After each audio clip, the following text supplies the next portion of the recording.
Hello, my name is Bobby Grace. I'm a furniture maker from Sackville, Nova Scotia. I've been building furniture, doing repairs and some refinishing for about 21 years now officially. And it's just been the last year or so that I've started to get some really nice projects to do. So I thought it was time to start recording them and maybe put them on YouTube and get a little exposure. So what this video specifically is about is my bat chair here. This is my latest commission, started about a year ago. Started in, I guess, June last year, 2014. And the customer's coming down from Ontario, Collingwood, Ontario, on June 2nd to pick it up. She hasn't seen it yet, so this video can't go on until after June 2nd. So anyway, this is the bat chair, and it's a unique project. And I'll show you a picture of the owner and the car a little later so you can put it all together. But what this was, this lady is in entertainment. She has a '59 Cadillac, black one with the big wings on it, and she dresses in the goth style with the long dresses and whatnot. And she does car shows, public appearances, rents a car to movie sets, and she's had it since '07, and she's been looking since then to find somebody to build her a chair that can go with her theme. And she found me last spring. So we conversed for, I don't know, a week or two. She sent me images, I drew up some sketches, and we conversed for that time. And in the end, we nailed a really good sketch and put a price together, and she sent me a deposit, and away I went. So, but the most challenging part about this was that it had to come apart.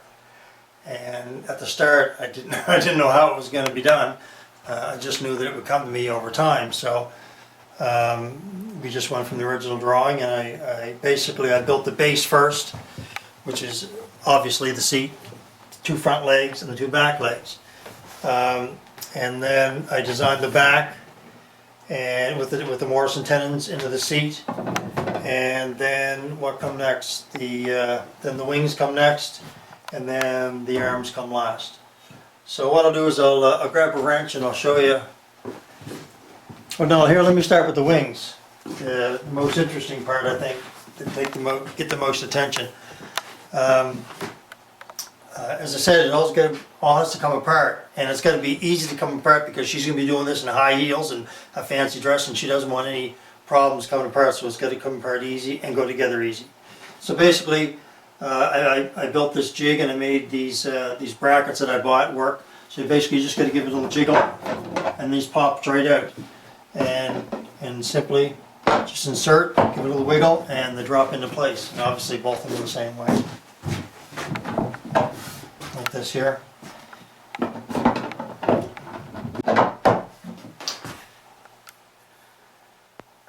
Okay, so I'll take it apart and I'll show you how it all comes apart, and we'll put it back together again. So the wings just clip off.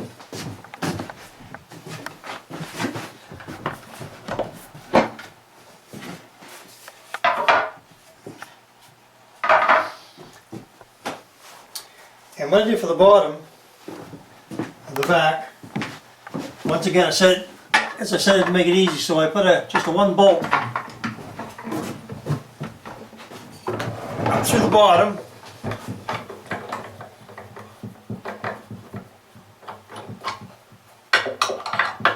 and to make it a little classy, I purchased a traditional bed bolt from Antique Reproduction Hardware in Montreal.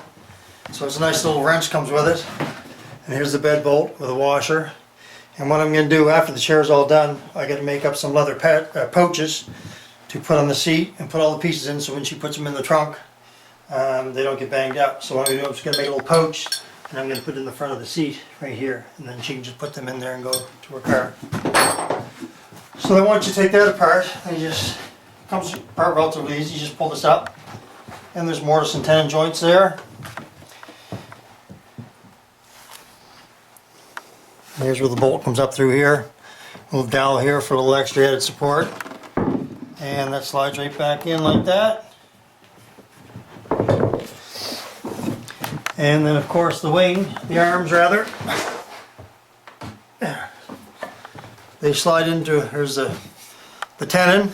And I just got a rare earth magnet screwed onto the end. And this is of course mortised into the arm post, and the arm is mortised into the top of the armrest. And on the seat I made a little mortise. Underneath it's a little box, and simply it's held in by a rare earth magnet. It's just this little washer that's screwed to the tenon, and I just put that in with a little bit of PL so it doesn't pull off. And then what I did inside the mortise, down the very end, I put a screw, a number 8 screw, and screwed it into the back. And then what I did, I just put a screwdriver in there and adjusted the screw to the proper depth so that they hit at exactly the same point as when the arm post hits the chair. So there's a little bit of resistance to pulled out, so it's not going to come out while she's using the chair. Let me just take this back right off because I want to show you under the chair. Because when I build my projects, all my chairs are all finished in the backs and underneath. Let me pull these arms out.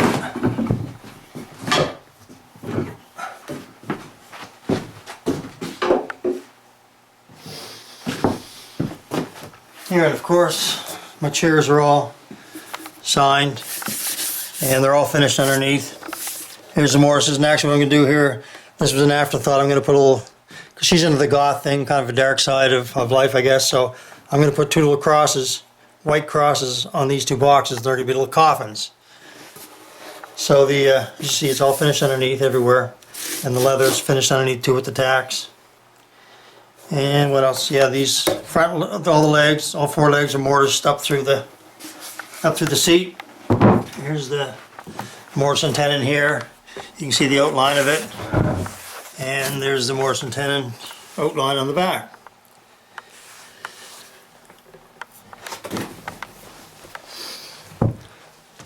And of course, the old ball and claw feet. The first, this is probably I think the 8th set I've done. I basically learned how to do this in school back in '93, and they're a really nice added feature to it. Had to scale them up. Of course, the 18th century ones and that's really the furniture that I really like. It's really the epitome of design in furniture. The 18th century furniture, Chippendale, the masters of the 18th century, one of them. And of course these are scaled up quite a bit. 18th century ones were about 2 3/4, and these were, I think, about 4 1/2. So I had to scale them up a little bit. So basically that's it. So I'll put it back together. So you can see how easy it goes together. Just slides in like that. And the really good thing about this, the longevity, or the length of time it took me to build this thing, was that it's basically a whole year, so the wood was able to expand and contract, and I was able to work out any little problems that we had. And I did have a problem because on the back the mortises are in the vertical grain here, and the seat is vertical grain going this way. The seat expands and contracts this way, and these don't. So what happened, I went to take this apart in I guess it was about January, February, when the heat was on, and this had shrunk up, and it grabbed this and made it really hard to pull out. So I sanded them off a little bit, and they fit in pretty good now. So that's, 12, I guess 11 months now, so she's not going to have any problems. And then you just, very easy, you just put your hand under here, find the hole, and just slide the bolt up. Spin it in with your hand, put the wrench on it. Give it a few little spins. Oh, one thing I did neglect to say, which I'll show you now, with the bolt, which is a pretty cool idea. These traditional bed bolts. Let me just show you. I have a next one over here. They have a square nut, the way they used to do years ago. Of course, it's factory made, nice and symmetrical. So basically, what I did, before the back was made, here's the stiles and here's the rails. This is a 2-piece stile, or 2-piece rail. And what I did, I made a mortise inside here, and I put this nut inside the wood up in top here, and it's all housed, then I glued a piece over top of it to hold it into place so it'll never move anywhere. So that's that. So I'll go ahead and put the bolt in it.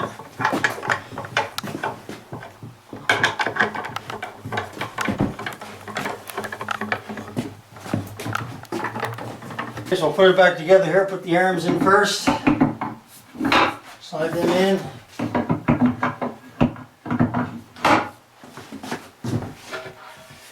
And the only one really little thing that I don't like about this is, and of course, this is the first one. Hopefully I'll get a few more orders to build another one. Is that when I put these arms in, the Morrison 10 joints back in, say, September, October, the wood was all expanded, and these were nice and tight. You know, I had to sand them to get them in, and when they get them in, they virtually did not move. And when I sat in it in end of January, February, this is what I got. But that's the way it is. The only way I can eliminate that is making a metal tenon of some sort, aluminum or whatever. But that'll be the next one. It's not perfect, but I'm sure she'll be happy with it, and hope to talk to you when the next one comes along. Maybe it'll be a little different. Who knows? Maybe Gene Simmons.